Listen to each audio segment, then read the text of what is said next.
Hey I'm Valen from Mischief of Mice. Today I'll be continuing with the Minecraft mod Witchery by Emoniph.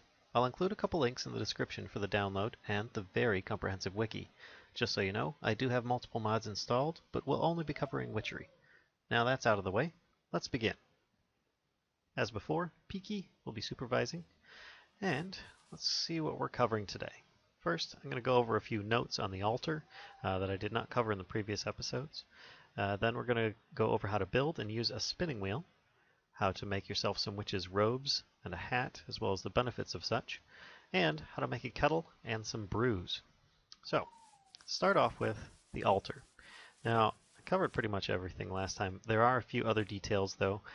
One is that this here, the infinity egg, is a creative only item, but it will, if you notice, this is a simple one. 6777 times 6. Bam! This just kind of makes it ridiculously overpowered, so you can use it in a creative mode only, type situation like I'm in now. But also, there is one other item you could put on here that is not creative mode only unless you don't have mods installed, and that is a player head. You can put your own head on there and essentially turn this here into that, which it will then add another 4 times, as well as an extra 4 times the speed for recharging. Now, to obtain that, you'd have to give it to yourself in creative mode in regular Minecraft. In other mods, there may be options to allow you to, remove your head, or if you die, it's turned on where you will drop a head. But not all mods versions will actually work, so keep that in mind though. Now, to get into the next section, we're going to get into the spinning wheel. So, recipe is as follows: 4 item frames, some wool, stick, piece of wood, and another one of those attuned stones. Gets you one of these nifty little items here with a squared spinning wheel. It's got a little interface here. Your main ingredient, which is usually some kind of wool, string, hay, straw, something like that, goes in here, and your other components to enhance it go in the bottom. Now in this case, we've got golden thread, we've got fanciful thread, spider web, and tormented twine. Recipes are in here. Now, you only need one hay bale and 1 whiff of magic. I grabbed these so that I could demonstrate how these work, which actually, let's make this work right now.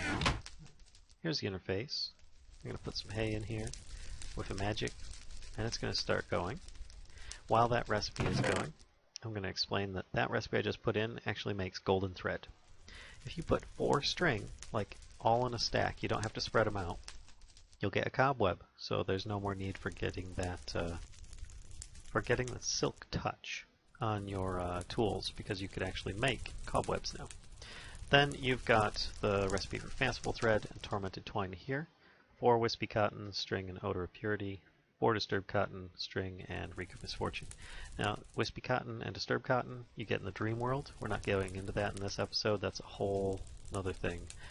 But just so that you know, these are some of the items you could make. Now to take a look at this, you see it's spinning, pretty cool there, and it makes golden thread.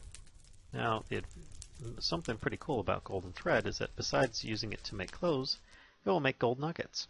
So you can just smelt it up 1 to 1. Alright, moving on, to make use of the threads that we just created, we could make witch's robes and a witch's hat. Now, in order to do those, you first have to make impregnated leather, which is 4 leather,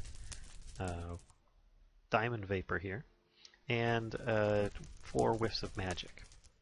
So, once you do that, get yourself 4 impregnated leather per recipe.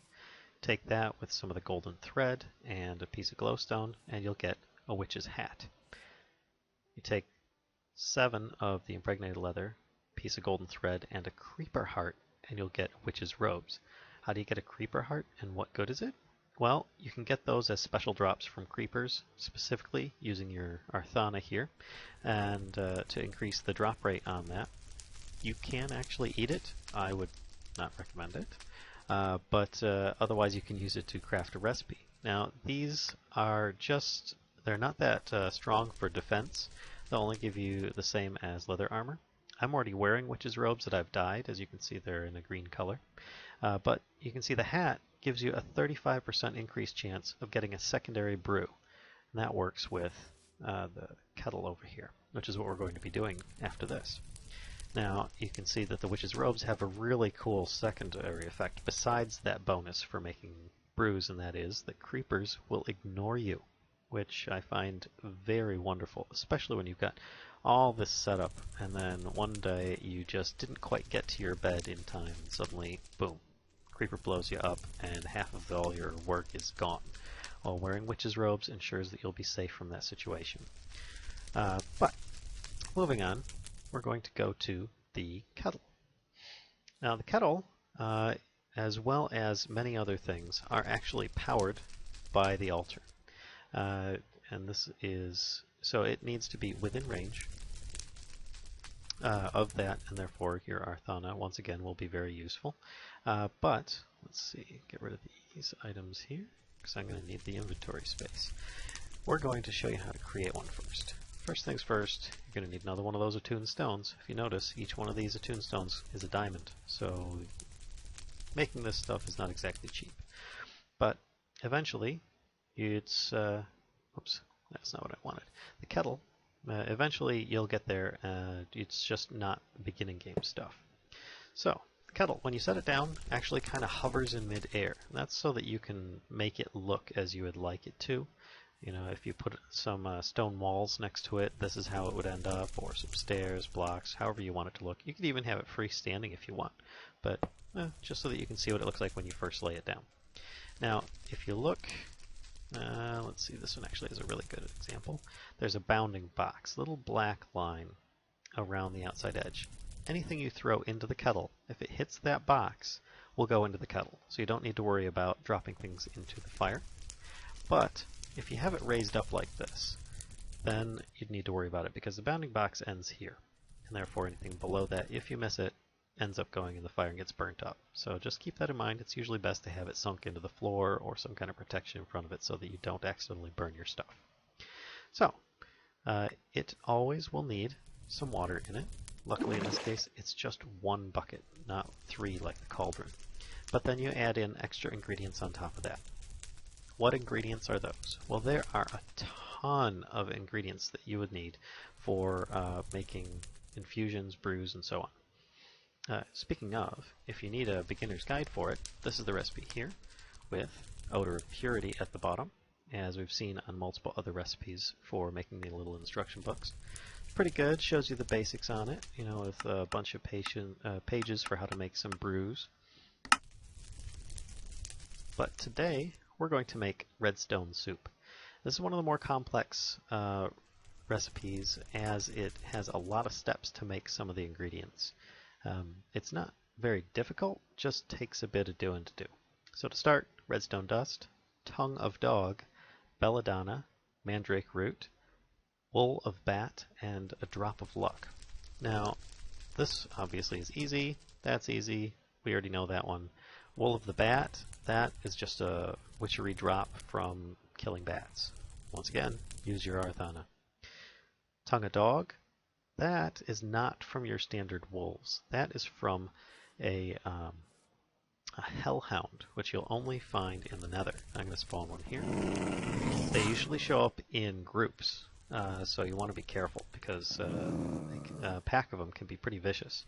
They don't usually aggro on you until you get fairly close, though, so they can be avoided in most cases. So you see here, he dropped a tongue. Wonderful. But you can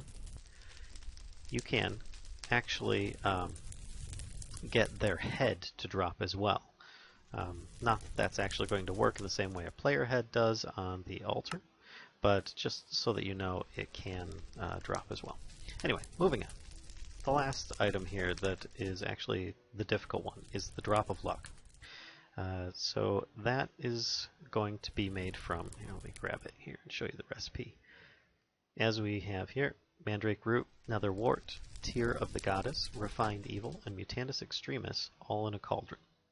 Now, the first couple are easy, second two not too bad, and that's not too bad either. It's just that each one has its own process for making them, except for the nether wart. So let's get into that.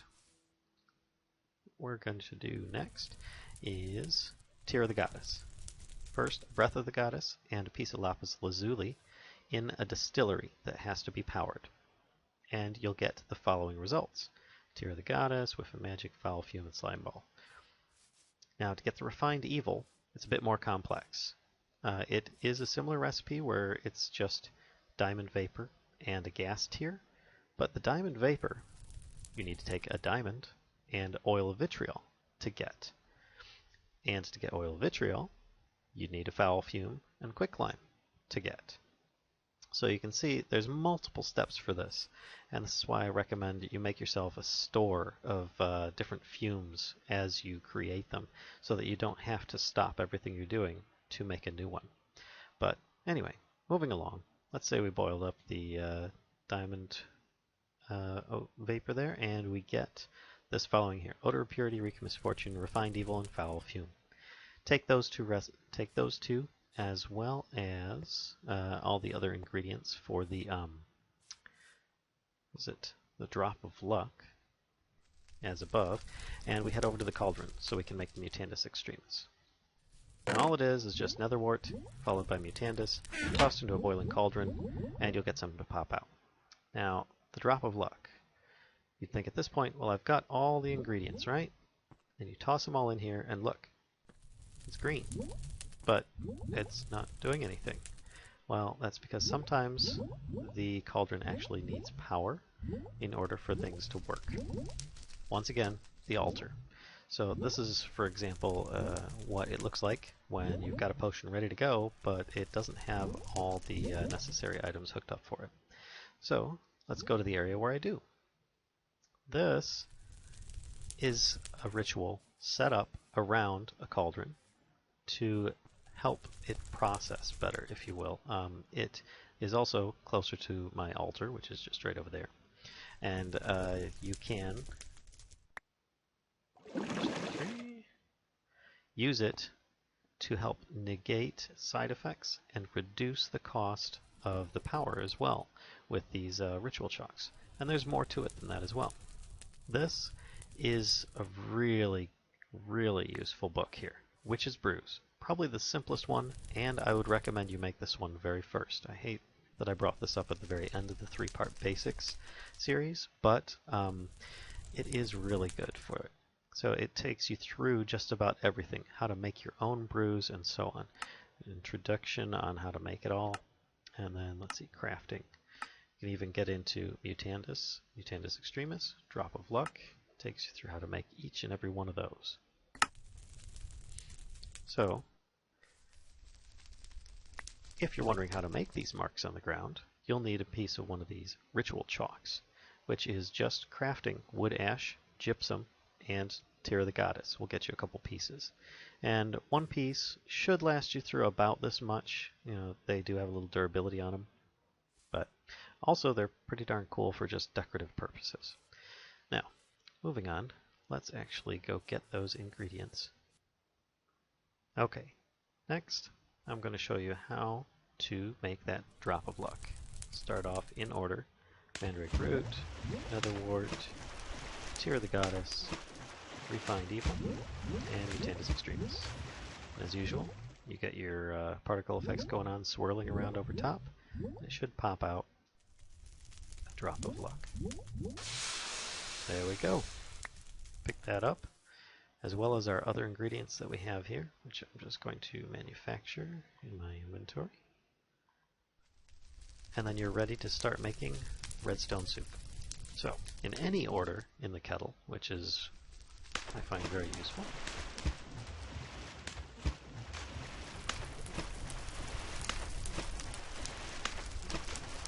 And if you've made it properly, you should get white particle effects. And like this little green bubbling effect that you're seeing coming off of it. That means you've made something properly. If it's black and smoke, then probably not. But that aside.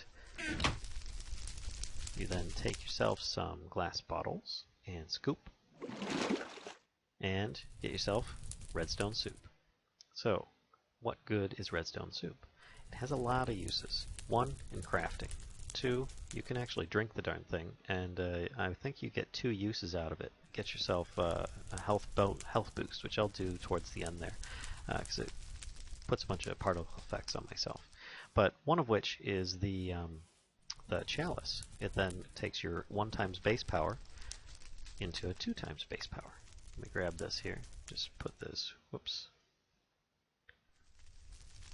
Put this into your crafting inventory, and there you see you'd get a filled chalice. So, the other point would be you could make yourself another set of clothing, these seeping shoes. It removes poison effects when standing on ground. Now, it doesn't just remove the poison effect. It will actually turn it into a bone meal effect on the ground that you're standing on. To give you an example, I will show you. I've got some witches over here that love throwing poison potions. And, let's see. Game mode 0. Well, it looks like they may have despawned. So what I'm going to do is turn it to night. Then back to day, and there's a witch. Immediately, they poison themselves. That was great. But they should actually end up... There we go. I got poisoned, and there we go. Actually created a bone meal effect on the ground. But the poison did not last that long. If you look, my health is back up to normal down here, but I may have taken a slight hit when it hits you. So sometimes it takes a second for it to take effect. But, I mean, that's pretty cool. With your witch's outfit, you're ignored by creepers. Your poison gets turned into a bone meal effect on the ground, and you've got a 70% chance of getting an additional brew. Not too shabby. Now, there are tons of things in Witchery. I mean, tons. And I am going to be adding in more, but this pretty much brings to the end my basics for Witchery, how to start off and get yourself going. I hope you found this helpful. Feel free to like, comment, or subscribe, and until next time, see ya!